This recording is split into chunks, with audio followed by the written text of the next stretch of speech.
నమస్తే, welcome to Suman TV. నేను మీ విష్ణు. ఎండ ఎంత పెరిగిపోతుందో మన చర్మానికి ప్రమాదం కూడా అంతే స్థాయిలో పెరిగిపోతుంది. ఎస్పెషల్లీ ఈ సంవత్సరం అయితే మాత్రం ఎండాకాలం తీవ్రత మరింత ఎక్కువగా ఉండే అవకాశాలు ఉన్నాయని వాతావరణ నిపుణులు కూడా హెచ్చరిస్తున్నారు. కారణం ఎల్నినో ప్రభావం వల్ల ఈ సంవత్సరం పెద్ద ఎత్తున ఎండాకాలం తీవ్రతని ప్రతి ఒక్కరూ ఫేస్ చేయబోతున్నారంటూ కూడా అందరూ హెచ్చరిస్తున్నారు. మరి ఈ పెరిగిపోతున్న ఎండల దృష్ట్యా మన స్కిన్ని ఎలా కాపాడుకోవాలి, మరీ ప్రత్యేకించి ఎండాకాలం ప్రతి ఒక్కరూ కూడా చర్మానికి సంబంధించిన జిడ్డు సమస్యలు కానివ్వండి, అదేవిధంగా ఎండకి బయటకు వెళ్ళినప్పుడు ర్యాషెస్ రావడం కానివ్వండి, అదేవిధంగా ముఖమంతా ట్యాన్ పట్టడం, ఇటువంటి మేజర్ ఇష్యూస్తో ప్రతి ఒక్కరూ కూడా ఇబ్బంది పడుతుంటారు. మరి ఎండలు తీవ్రంగా పెరిగిపోతున్న ఈ నేపథ్యంలో మన స్కిన్కి సంబంధించి ఎటువంటి స్కిన్ కేర్ ప్రోడక్ట్స్ వాడాలి, ఎటువంటి సన్ స్క్రీన్ లోషన్స్ వాడాలి అనే విషయాల గురించి డాక్టర్ రాజశేఖర్ గారు, సీనియర్ సర్జన్, మనకి ఇటువంటి అన్ని విషయాల గురించి సార్ ఎక్స్ప్లెయిన్ చేయబోతున్నారు. సో సార్తో మాట్లాడి తెలుసుకుందాం. రాజశేఖర్ గారు నమస్తే సార్. నమస్తే. సో రాజశేఖర్ గారు, చూస్తున్నాం కదా ఈ సంవత్సరం ఎండలు ఏ రేంజ్ లో అదిరిపోతున్నాయో. ఆల్మోస్ట్ ఏప్రిల్ 1 నుంచే మే 55 degrees రీచ్ అవ్వచ్చు అంటున్నారు. 55 degrees అంటే నాకు తెలిసి మన ఇండియాలో ఎప్పుడు వినుండం. చాలా కష్టం. ఆల్మోస్ట్ మనం 46, 47 వరకు వినుంటాం కదా. మరి ఇంత తీవ్రమైన ఎండకి మనం గనక బయటకు వెళ్తే అసలు మన స్కిన్ ఎలా ఈ ఎండని ఎదుర్కోగలదు అసలు? ఫస్ట్ ఆఫ్ ఆల్ ఎండకి ఎక్కువ వెళ్ళినప్పుడు డిహైడ్రేట్ అయిపోతాం. అంటే బాడీలో ఫ్లూయిడ్స్ ఆపరేట్ అయిపోవడం, సో ఆ ఫ్లూయిడ్ లెవెల్స్ తగ్గడం, సో ఎక్కువ హైడ్రేషన్ అవసరం పడడం, అలాగే ట్యాన్ అయిపోవడం. ఒక్కొక్కళ్ళకి ఏంటంటే కొంచెం ఎండకి ఎక్స్పోజ్ అవ్వగానే విపరీతంగా ట్యాన్ అయిపోతారు, కొంతమందికి కొంచెం తక్కువ ట్యాన్ అవుతారు. Depends on their skin type. Vitamin D deficiency ఉన్నవాళ్ళు ఈ రోజుల్లో కామన్. అలాంటి వాళ్ళు ఎండకి వెళ్ళగానే ఆహ్వానిస్తూ ఎండ బాడీలో ప్రవేశించినట్టు అక్కడ బాగా ట్యాన్ అయిపోయినట్టు, లేదా కొంతమందికి స్కిన్ సెన్సిటివ్ గా అక్కడక్కడ 2-3 రోజులతో ఒక పొర ఉన్నట్టు, కార్లో నడుస్తూ కార్లో వెళ్తూ కార్ డోర్ బయట పెట్టుకుని ఉంటారు, ఎండ తగులుతూ ఉంటుంది, ఇక్కడ ఎండ పడదు, ఇక్కడ ఈ పాయింట్ అంతా ఎర్రగా అయినట్టే నెక్స్ట్ డేకి అంత సెన్సిటివిటీ కూడా అయ్యే ప్రమాదం ఉంది. సో సాధారణంగా ఏంటి, డీహైడ్రేషన్తో పాటు స్కిన్ ట్యాన్ అయిపోవడం, పిగ్మెంటేషన్ లాగా అక్కడక్కడ అనీవెన్ టోన్ రావడం. పిగ్మెంటేషన్ రాదు, బట్ ఏంటంటే ట్యాన్లోనే కొంచెం ఎక్కువ ట్యాన్ అవ్వడము, కొంచెం డార్కెన్ అవ్వడం, వీటన్నిటికీ ప్రొటెక్షన్ అనేది అవసరం ఏర్పడడం జరుగుతుంది. అయితే సాధారణంగా డాక్టర్లు అనే వాళ్ళు ఏం సజెస్ట్ చేస్తుంటారంటే, మామూలు రోజుల్లో కూడా మిగతా రోజుల్లో కూడా బయటకు వెళ్ళేటప్పుడు తప్పనిసరిగా ఏదో ఒక సన్ స్క్రీన్ లోషన్ వాడాలి అంటూ కూడా ప్రతి ఒక్కరు సజెస్ట్ చేస్తుంటారు. కానీ ప్రత్యేకించి ఈ సమ్మర్ టైంలో ఎటువంటి సన్ స్క్రీన్ లోషన్స్ వాడి మన స్కిన్ కేర్ ని మనం కాపాడుకోవాలి అంటారు అసలు? ఒకటండి, జిడ్డు పడుతూ ఆయిలీగా ఫీల్ అయితే, అసలు కంఫర్ట్గా బాగాలేదు అనిపించేది ఒకటైతే, ఆయిల్ గ్లాండ్స్ క్లాగ్ అయ్యి వాటి నుంచి పింపుల్స్ రావడం అనేది కూడా ఉంటుంది ఎక్కువగా సమ్మర్లో చాలా వరకు. అలాగే ఇంకొకటి, జిడ్డుగా ఉన్నప్పుడు మీరు డస్ట్లో తిరుగుతున్నారు అనుకోండి, ఆ జిడ్డుకి డస్ట్ అట్రాక్ట్ అయ్యి బ్లాక్ హెడ్స్ ఫామ్ అవ్వడం, ఆయిల్ గ్లాండ్స్ క్లాగ్ అయిపోవడం అనేది జరుగుతుంటుంది. సో దానికి ఏంటంటే నానోజెల్ టెక్నాలజీతో, ఫర్ ఎగ్జాంపుల్ ఇప్పుడు మన ప్రిస్మా సన్ స్క్రీన్ ఉంది, సో నానోజెల్ టెక్నాలజీ. నానోజెల్ ఏంటంటే మైన్యూటెస్ట్ పార్టికల్స్ తో ఉన్నటువంటి జెల్ ఫామ్, అంటే మీ స్కిన్ లోకి ఎంబెడ్ అయ్యి స్కిన్ లోకి అబ్జర్వ్ అయ్యి ఆ లెవెల్స్ నుంచి మీకు సన్ స్క్రీన్ ప్రొటెక్షన్ అనేది ఇస్తుంది. సో ఆ ప్రిస్మాస్ బ్యూటీ వాళ్ళ సన్ స్క్రీన్లో SPF 30, SPF 50 చాలా ఎక్కువ, SPF 50 అయితేనే ప్రొటెక్షన్ ఎక్కువ అంటారు. వైట్ కాస్ట్ ఉంటుంది, SPF 50 విత్ వైట్ కాస్ట్ అయితే ప్రొటెక్షన్ ఎక్కువ. స్పోర్ట్స్ మెన్ చాలా మంది తెల్లగా రాసుకుంటారు చూస్తారు. వైట్ కాస్ట్ లేదు అంటే SPF 50 అయినా SPF 30 అయినా వాటర్ బేస్డా జెల్ బేస్డా గ్రీజీ సన్ స్క్రీన్ అనేది ఇంపార్టెంట్. ఏ స్కిన్ టైప్కి అయినా సూటబుల్ అయ్యేది nanogel water based sunscreen. అంటే ఇదేంటంటే జిడ్డు ఎక్కువ ఉండదు, స్కిన్ లో ఎంబెడ్ అయిపోద్ది, మీరు సన్ స్క్రీన్ రాసినట్టు కూడా తెలియదు. మరీ ఎక్కువ రాస్తే జిడ్డుగా ఎవరికైనా తెలుస్తుంది. ఇంకొకటి దీంట్లో ఏంటంటే UVA shield, blue light protection, దాంతో పొల్యూషన్ షీల్డ్. సో ఇన్ని PA4+ ప్రొటెక్షన్, ఇన్ని ప్రొటెక్షన్ ఉన్న సన్ స్క్రీన్, బ్లూ లైట్ నుంచి, రెడ్ లైట్ నుంచి, UV లైట్ నుంచి ప్రొటెక్షన్ ఇవ్వగలిగి జిడ్డు లేకుండా, అంటే ఎవరైనా కూడా హ్యాపీగా అప్లై చేయొచ్చు ప్రిస్మాస్ బ్యూటీ సన్ స్క్రీన్ అంటే.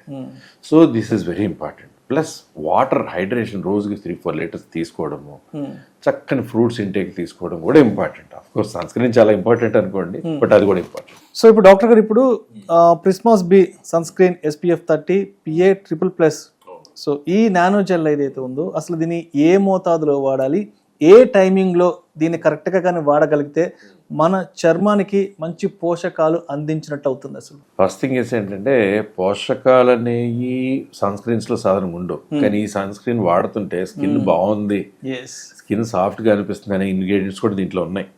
కాకపోతే ఎప్పుడు సన్ స్క్రీన్ వాడాలన్నా కూడా ఎండలోకి వెళ్లే ముందు ఒక పావు గంట ముందు ఎప్పుడో స్నానం చేసిన తర్వాత లేకపోతే ఫేస్ వాష్ చేసిన తర్వాత చక్కగా చిన్న చిన్న డాట్స్ లాగే ఒక 4 2 అలా పెట్టుకుని మసాజ్ చేసేసి దాని మీద మీరు కావాలంటే పౌడర్ రాసుకోండి, లేదంటే కొంతమంది రకరకాల లిప్స్టిక్ అని ఐలైనర్ ఆడవాళ్ళు వేసుకుంటారు, ఎన్ని చేసుకోవచ్చు. కాకపోతే ఏంటంటే ఏ సన్ స్క్రీన్ ఎంత మంచిదైనా అది పనిచేసేది 4 hours మాక్సిమం, 4 గంటలు మాత్రమే పనిచేస్తుంది. ఎంత మంచి సన్ స్క్రీన్ అయినా తర్వాత మళ్ళీ వాష్ చేసి ఫేస్ డ్రై చేసుకుని అది కార్లో ఉంచుకున్నాం, ఆఫీస్లో ఉంచుకున్నాం. ఒకవేళ ఎండకి వెళ్తున్నాం, ఎల్లో లైట్ ఉంది, బాగా ట్యాన్ అయ్యేటువంటిది ఉంది అంటే వైట్ లైట్ కూల్ లైట్ అయితే సన్ స్క్రీన్తో పని లేదు. బట్ బాగా సెగ కానీ వేడి కానీ సన్లోకి కానీ వెళ్తున్నప్పుడు ఎప్పుడు కూడా ఇప్పుడు చాలా మంది హాలిడే సీసైడ్ వెళ్తారు, వెళ్ళి ఆ గంట తిరుగుతారు, ఆ సన్ ట్యాన్ వదలడానికి 2 నెలలు పడుతుంది. సో సన్ స్క్రీన్స్ అనే వాడుకోవడము, హైడ్రేట్ చేసుకోవడం స్కిన్ ని అనేది కూడా చాలా ఇంపార్టెంట్. కొన్ని మాయిశ్చరైజర్స్ ఏంటంటే జిడ్డుని ఇస్తాయి, బట్ సన్ స్క్రీన్ కొన్ని మాయిశ్చరైజర్స్ ఏంటంటే స్కిన్ ని న్యూట్రిఫై చేస్తూ స్కిన్ ని బాగా సాఫ్ట్నెస్ గా ఉంచుతాయి. సో అలాంటివి కూడా చూసుకోవాలన్నమాట. అయితే ఇప్పుడు ప్రిస్మస్ బి సన్ స్క్రీన్ SPF 30 విషయానికి వస్తే ఇంగ్రీడియంట్స్ పరంగా ఎటువంటి ఇంగ్రీడియంట్స్ ఉన్నాయి, ఇవి మన స్కిన్ కి ఎటువంటి మేలు చేస్తాయి? మెయిన్ గా ఆక్టినాక్సేట్ అనేది చాలా ఇంపార్టెంట్ ఇంగ్రీడియంట్ అండి మామూలుగా సన్ స్క్రీన్స్ లో. బట్ ఏంటంటే దీంట్లో రకరకాల మాలిక్యూల్స్ మిగతాయి కూడా PPG అని, ట్రైడికెత్ అని చెప్పేసి, సోడియం అక్రిలేట్స్ అని చెప్పి, అలాగే వైటమిన్ E, డైమెథికాన్, ఇటువంటి ఏంటంటే స్కిన్ సాఫ్ట్నెస్ ఇస్తాయి వైటమిన్ E తో పాటు. అలాగే మనకి ఏంటంటే xanthan gum, so this is also very important ingredient. So ఈ ఇంగ్రీడియంట్స్తో పాటు సన్ స్క్రీన్ సంబంధించిన మనకి ఆక్టినాక్సేట్ ఇటువంటివి ఉన్నప్పుడు ఏంటంటే అక్కడ సన్ స్క్రీన్ లాగా పనిచేస్తూనే స్కిన్ న్యూట్రిఫై చేసే మాలిక్యూల్స్ కూడా ఉంటాయి. ఓకే. సో దీనివల్ల ఏంటంటే మనకి న్యూట్రిఫికేషన్ ఇస్తూనే ఒక బ్యారియర్ ప్రొటెక్షన్, ఒక సన్ నుంచి గవ్వుకుని వచ్చినా కూడా ట్యాన్ అవ్వకుండా ప్రొటెక్షన్, ఎండలోకి వేడిలోకి వెళ్ళినా కూడా ఆ ప్రొటెక్షన్ అనేది జిడ్డుగా చికాగ్గా కొన్ని సన్ స్క్రీన్ రాస్తే మన ఎండలోకి వెళ్ళి బయటికి వెళ్ళగానే బాగా నల్లగా కనపడుతున్నాం, అది రాయడానికి నాకు నచ్చట్లేదు, అది పనిచేస్తే పనిచేసింది లేకపోతే లేకపోతే బయట దుమ్ము కూడా మన ముఖానికి అంటుకుపోతుంది. అలా కాకుండా ఈ నానోజెల్ టెక్నాలజీ అనేది ప్రిస్మాస్ బ్యూటీ చాలా ఇంపార్టెంట్, చాలా బాగా పనిచేస్తుంది. ఇప్పుడు చాలా మంది అనుకుంటారు ఇది కేవలం సమ్మర్ లోనే యూజ్ చేయలేము, సమ్మర్ అయిపోయిన తర్వాత యూజ్ చేయాల్సిన అవసరం లేదనుకుంటారు. బట్ ఎండ అనేది 365 రోజులు ఉంటుంది, సంవత్సరం అంతా ఉంటుంది ఎండ. కాకపోతే ఏప్రిల్ మే నెలలో కొంచెం ఎక్కువ ఉంటుంది కాబట్టి మనం కూడా ఎక్స్ట్రా కేర్ తీసుకోవాలి. కాబట్టి అంటే మిగతా రోజుల్లో కూడా దీన్ని ఎలా కంటిన్యూ చేయొచ్చు అంటే రెగ్యులర్ గా మార్నింగ్ స్నానం చేసిన తర్వాత చక్కగా కొంచెం మాయిశ్చరైజర్ అప్లై చేసుకుని, ప్రిస్మాస్ లైక్ పర్ల్ సాఫ్ట్ మాయిశ్చరైజర్, జిడ్డు ఉండదు పెద్దగా, అలాంటి మాయిశ్చరైజర్ అప్లై చేసుకుని హైడ్రేషన్ కూడా ఆ మాయిశ్చరైజర్ ఇస్తుంది. స్కిన్ లైట్నింగ్ ఎలిమెంట్స్ ఉంటాయి, స్కిన్ న్యూట్రిఫైయింగ్ ఎలిమెంట్స్ ఉంటాయి, వాటి మీద ఈ సన్ స్క్రీన్ కొంచెం పెట్టుకుని డ్రై అయిపోయిన తర్వాత చక్కగా బయటకు వెళ్ళిపోవచ్చు. ఓకే. సో అది ఏ సీజన్లో అయినా కూడా సన్ స్క్రీన్ అనేది ఎండ నుంచి, వేడి నుంచి, ఎల్లో లైట్ నుంచి, సెగ నుంచి ప్రొటెక్షన్ ఇస్తుంది. కాబట్టి ఈ సీజన్ ఆ సీజన్ అని కాకుండా మీరు ఎప్పుడైనా ఎండకి ఎక్స్పోజ్ అవుతాను, బాగా ప్యాన్ అయ్యే అవకాశం ఉన్నటువంటి ఎన్విరాన్మెంట్లో ఉంటానంటే definitely Prismas beauty sunscreen is very good. So doctor గారు ఇప్పుడు సన్ స్క్రీన్ లోషన్స్ అంటే అన్నా కానీ, లేదంటే ఫేస్ వాష్లు ఏదైనా సరే ఎక్కువగా కూడా అమ్మాయిలకి అని ఎక్కువగా చాలా మంది ఫీల్ అవుతుంటారు. బట్ ఎండకి ఎక్కువ ఎక్స్పోజ్ అయితే అబ్బాయిలే, అమ్మాయిలు ఎక్కువ. అంటే ఎలా ఉంటుందంటే ఎస్పెషల్లీ సమ్మర్ సీజన్ లో అబ్బాయిలు అనే వాళ్ళు బయట స్పోర్ట్స్ ఆడడానికి ఎక్కువ వెళ్తుంటారు, క్రికెట్ ఆడడానికి ఎక్కువ వెళ్తుంటారు. కాబట్టి సో సన్ స్క్రీన్ లోషన్స్ అనేవి తప్పనిసరిగా అబ్బాయిలు కూడా ఎంత వరకు దగ్గరికి తీసుకోవాలి అంటారు? వన్ థింగ్ ఏంటంటే అబ్బాయిలైనా అమ్మాయిలైనా స్కిన్ కాపాడుకోవాలి, ట్యాన్ అవ్వకూడదు, స్కిన్ మెయింటైన్ చేసుకోవాలి, స్కిన్ రోజు రోజు ఇంకా బాగుపడాలి, దాన్ని నేను కేర్ తీసుకోవాలనుకునే ప్రతి వ్యక్తి ఎండ నుంచి కానీ, ట్యానింగ్ నుంచి కానీ, అన్ఈవెంట్ నుంచి కానీ కాపాడుకోవాలన్న ప్రతి వ్యక్తి ప్రిస్మాస్ బ్యూటీ వాడచ్చు. ప్రిస్మాస్ బ్యూటీ సన్ స్క్రీన్ ప్రత్యేకత కూడా ఇంగ్రీడియంట్స్ నేను చెప్పాను. జిడ్డు ఉంటే రాయబుద్ధి అయ్యేది, జిడ్డు ఉంటే ఎంత చక్కగా ఉన్నా నల్లగా కనపడతానో భయం ఉంటుంది, అది ఉండదు. ఇంకొకటి న్యూట్రిఫై చేసేటువంటి మాలిక్యూల్స్ దీంట్లో కంపోజిషన్ ఎక్స్ట్రాగా ఉన్నాయి. స్కిన్ని తేజోపంత చేస్తూ స్కిన్ చక్కగా మీకు ఆ జిడ్డు లేకుండానే హైడ్రేట్ చేసి వాష్ చేశాక మీకు స్కిన్ బాగుంది సన్ స్క్రీన్ వాడుతుంటే అనేది మాత్రం ఉంటుంది. ఓకే, అది.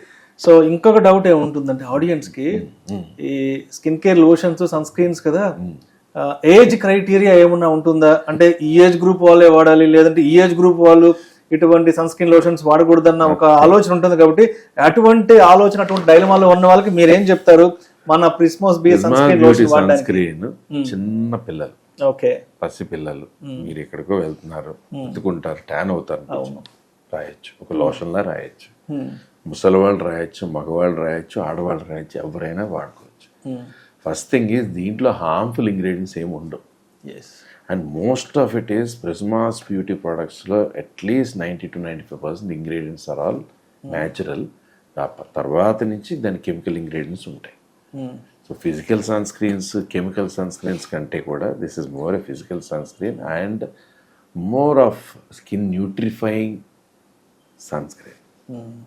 అండ్ డాక్టర్ గారు ఇంకొకటి ఏంటంటే, ఇప్పుడు మీతో మాట్లాడుతున్నప్పుడు నాకు వచ్చిన డౌట్ ఏంటంటే, ఎక్కువగా కూడా ఈ ఫేస్ క్రీమ్స్ సన్ స్క్రీన్స్ ఎక్కువగా కూడా మనం ఎండకి వెళ్తుంటాం కాబట్టి ఆబ్వియస్ గా ఫేస్ కే పూసుకుంటాం. And what about the hands? ఎందుకంటే మనం బైక్ తోలేటప్పుడు, స్కూటీ తోలేటప్పుడు మెన్ గానీ ఉమెన్ గానీ ఎక్కువగా కూడా మన ఇలా రెండు చేతులు తోలుతాం కాబట్టి సన్ కి ఎక్కువ ఎక్స్పోజ్ అవుతుంటాయి. కాబట్టి హ్యాండ్స్ కి సంబంధించి కూడా దీన్ని మనం ఎలా యూజ్ చేసుకోవచ్చు అంటే, సేమ్ చాలా మంది వాడరు, ఫేస్ కి వాడతారు, అంతే, జస్ట్ ఫేస్ వరకు వాడేసి గమ్ముగా అయిపోతారు, చేతులు మర్చిపోతుంటారు. వాళ్ళ బాడీలో పార్టే కదా చేతులు కూడా, కాళ్ళు కూడా.